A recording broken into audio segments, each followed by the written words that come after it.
यह कहानी है उस बहू की जो सबसे छोटी होते हुए भी सबसे बड़ी परीक्षा से गुजरी। उस आलीशान ठाकुर हवेली की सबसे छोटी बहू अहाना, जिसके हिस्से में रेत की तरह बिखरते रिश्ते, अपमान और दर्द की सिलवटें आईं। जो कभी अपने पति अर्जुन के साथ हर छोटी बात पर उलझ जाती थी, वह आज उस शख्स के लिए जान देने को तैयार थी। अर्जुन और अहाना का रिश्ता जैसे हर दिन नई कड़वाहट से गुजरता, एक दूसरे की बातों को समझे बिना ताने, कटाक्ष और गलतफहमियों का पुल बनता गया। अर्जुन, जो अपनी माँ दुर्गा देवी के संस्कारों और प्रभाव में पला था, अहाना की भावनाओं, उसकी प्रतिभा और उसकी पहचान को कभी ठीक से समझ ही नहीं पाया। उसके लिए अहाना एक पत्नी से ज्यादा कुछ नहीं थी। न उसके सपनों की कोई अहमियत थी, न उसकी मेहनत की कोई कीमत। दोनों के बीच की दीवारें इतनी ऊंची हो गई थीं कि अब तलाक की बातें होने लगी थीं। अहाना टूट चुकी थी। उसे लगने लगा था कि शायद उसका प्यार एक तरफा है। उसकी वफादारी, उसका समर्पण, सब बेकार गया।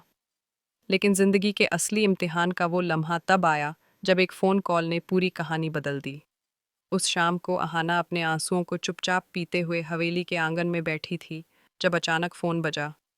फ़ोन के उस पार से खबर आई कि अर्जुन का एक भीषण एक्सीडेंट हो गया है। सुनते ही अहाना की रूह कांप गई।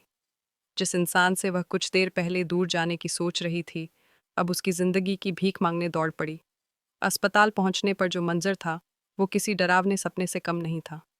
ऑपरेशन थिएटर के बाहर दुर्गा देवी स्तब्ध खड़ी थीं। डॉक्टरों की आवाज़ें, मॉनिटर की बीपिंग और अर्जुन का खून से सना चेहरा, यह सब अहाना को झकझोर कर रख देता है। डॉक्टरों ने बताया कि अर्जुन को तुरंत रेयर ब्लड ग्रुप के खून की ज़रूरत है। अहाना ने बिना एक पल गनवाए कहा, मेरा खून ले लीजिए, हमारा ब्लड ग्रुप एक ही है। वह इत्तेफाक नहीं था, वह रब का पैगाम था कि ये रिश्ता सिर्फ कागज़ों या रस्मों से नहीं जुड़ा, यह रूहानी था। अहाना ने अपने शरीर का खून देकर अर्जुन की जान बचाई। जब डॉक्टर बाहर आए और उन्होंने सिर झुकाकर कहा, हमें अफसोस है, हमने पूरी कोशिश की, मरियुआ के, तो पूरा परिवार जैसे मर गया। दुर्गा देवी जमीन पर गिर पड़ी, पर अहाना का दिल नहीं माना। वह अर्जुन के पास पहुंची, उसका हाथ पकड़ा और फूट फूट कर कहने लगी, तुम मुझे छोड़कर नहीं जा सकते अर्जुन। मैंने तुम्हें माफ़ किया, बस एक बार आंखें खोलो। और तभी उसने महसूस किया एक हल्की सी धड़कन। डॉक्टर दौड़े, इलाज शुरू हुआ और कुछ घंटों बाद अर्जुन की सांसें लौट आईं। यह सिर्फ चमत्कार नहीं था, यह प्यार की जीत थी। लेकिन अर्जुन की जान तो बच गई, पर यह तूफान अपने पीछे बर्बादी की गहराइयों में पूरे परिवार को छोड़ गया, क्योंकि डॉक्टरों ने साफ कर दिया कि अर्जुन अब शायद कभी अपने पैरों पर खड़ा नहीं हो पाएगा। उसकी टांगें काम करना बंद कर चुकी हैं। जो घर का इकलौता कमाने वाला था, वो अब बिस्तर से बंध चुका था।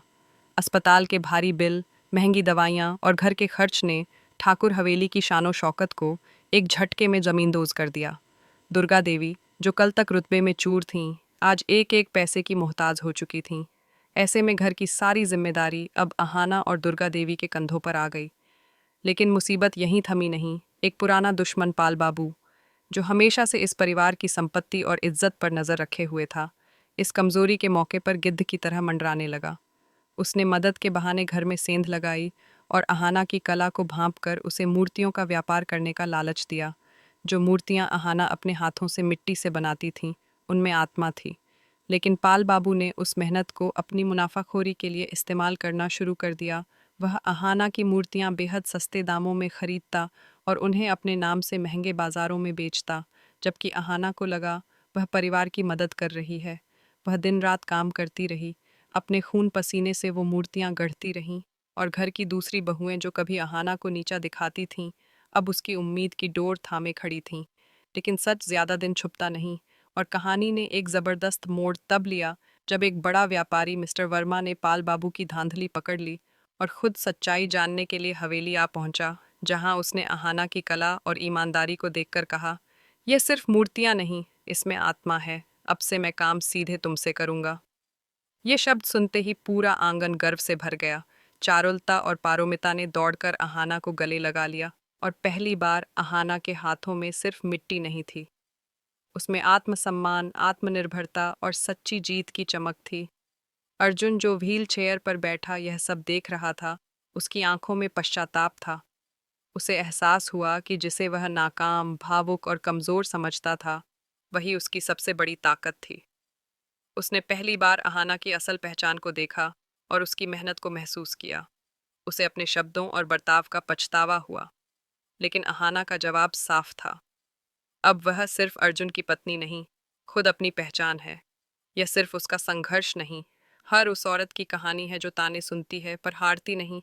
और जब हवेली की चारों बहुएं, अहाना, चारुलता, पारोमिता और नीता, छोटी बहन मिली के लिए और अपनी आज़ादी के लिए मिलकर एक छोटा सा बिजनेस शुरू करती हैं, तो वह सिर्फ एक आर्थिक प्रयास नहीं, वो एक आंदोलन बन जाता है।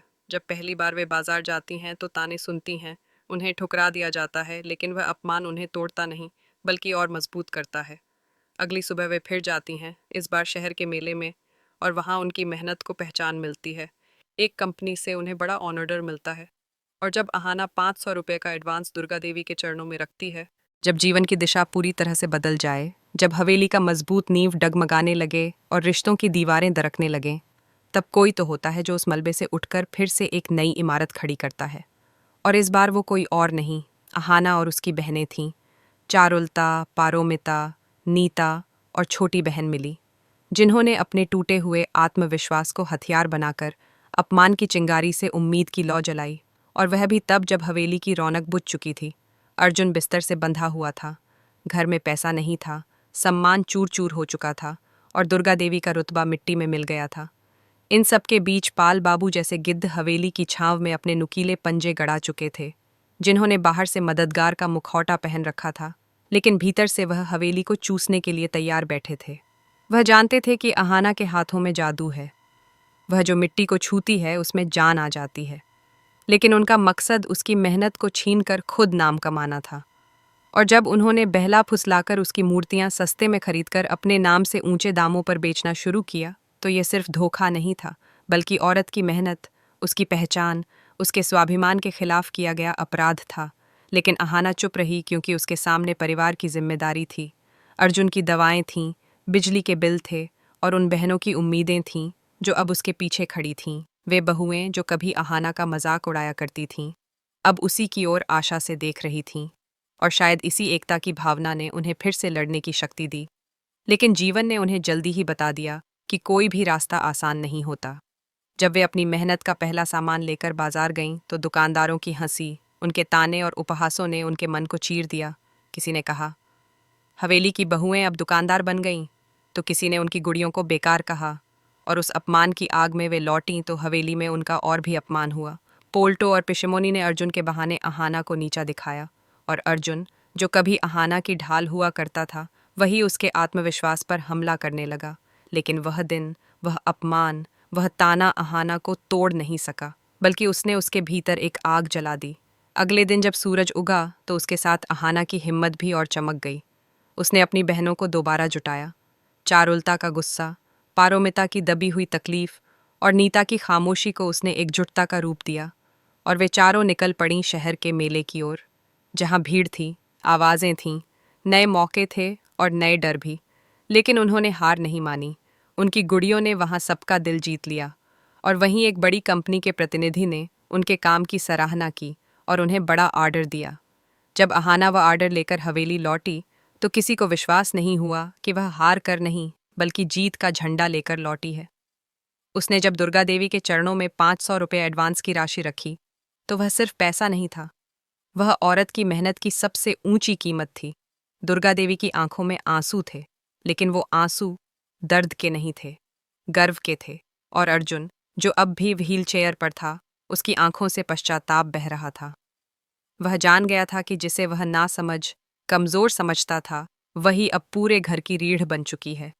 उसने अहाना से माफी मांगी, लेकिन अहाना की आंखों में अब सिर्फ करुणा नहीं, आत्मबल था।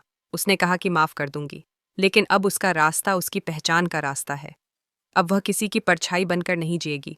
और तभी मिस्टर वर्मा का आगमन होता है, जो पाल बाबू की सच्चाई उजागर करते हैं और यह स्पष्ट करते हैं कि असली कलाकार अहाना है, और अब कोई धोखेबाज उसके सपनों को हथिया नहीं सकेगा।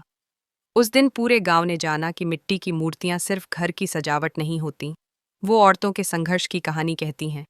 अहाना की बहनों ने उसे गले लगाया और कहा, तू अकेली नहीं है।